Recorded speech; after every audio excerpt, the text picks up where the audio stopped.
గుంటూరు జిల్లా తాడేపల్లిలో సిపిఎం నాయకులు మురుగు డ్రైనేజ్ వ్యవస్థపై రైతులతో సమావేశమయ్యారు. ఎంటీఎంసీ పరిధిలో సిపిఎం నేతలు మధు, బాబురావు మీటింగ్ ఏర్పాటు చేశారు. తాడేపల్లిలో ఆంధ్రరత్న పంపింగ్ స్కీమ్ ఒక మూసీ నదిలా తయారైందని రైతులు ఆవేదన వ్యక్తం చేశారు. తాడేపల్లి మున్సిపాలిటీ పూర్తిగా విఫలమైందని నాయకులు ఆరోపించారు. మంగళగిరి తాడేపల్లి మున్సిపాలిటీలో డ్రైనేజీ వ్యవస్థపై స్థానిక మంత్రి లోకేష్ను కలవడానికి సిపిఎం నేతలు సిద్ధమవుతున్నారు. దాదాపు 3000 ఎకరాల్లో సాగునీరు అందించేందుకు ఆంధ్రరత్న పంపు స్కీమ్ను ఆధునీకరించి రైతులకు న్యాయం చేయాలని డిమాండ్ చేశారు.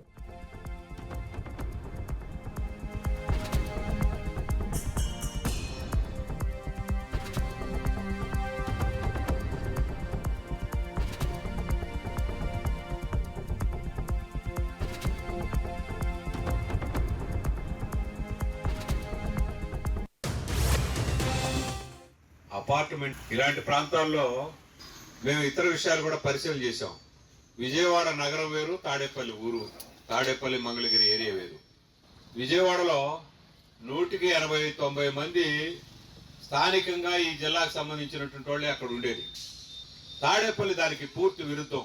తాడేపల్లి మంగళగిరి ఏరియా 170-80 మంది బయట నుంచి వచ్చినటువంటి వాళ్ళు, లోకల్గా ఉన్నటువంటి వాళ్ళు తక్కువ మంది. విజయవాడకి తాడేపల్లికి ఉన్నటువంటి వ్యత్యాసం ఇది. ఒక రకంగా తాడేపల్లి కొత్తగా నిర్మితం అవుతున్నటువంటి నగరం ఇది. ఈ నగరంలో తాగడానికి నీళ్లు, పక్కనే కృష్ణానది ఉంది, తాగడానికి నీళ్లు లేవు. ఇక్కడ ఇళ్లలో వాడుకున్నటువంటి నీళ్లు డ్రైనేజీ బయటకు పోయేదానికి ఏర్పాటు లేదు.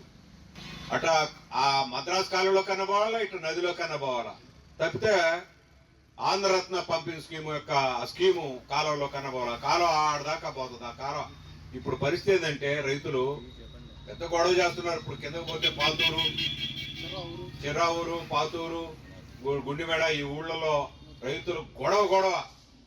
ఈ పరిస్థితి ఎక్కడ శత్రువులు ఈ ఎవడో ఇలాంటి పరిస్థితి పట్టణంలో ఒక తీవ్రమైనటువంటి సమస్యగా రాబోయే